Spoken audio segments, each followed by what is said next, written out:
baru untuk bisa menjawab kecemasan masyarakat nomor satu di saat ini.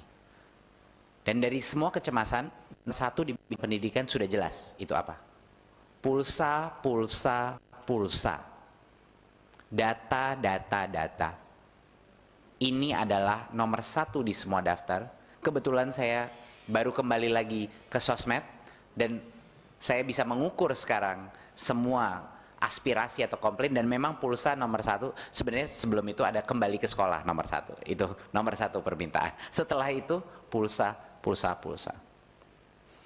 Selama ini kami telah beberapa minggu terakhir melakukan perjuangan internal di dalam pemerintah, dan alhamdulillah kami telah mendapat, dengan dukungan beberapa menteri lain, dapat dukungan untuk anggaran pulsa untuk peserta didik kita di masa PJJ ini. Jadi dengan senang hati saya bisa mengumumkan hari ini, harapannya ya berikut.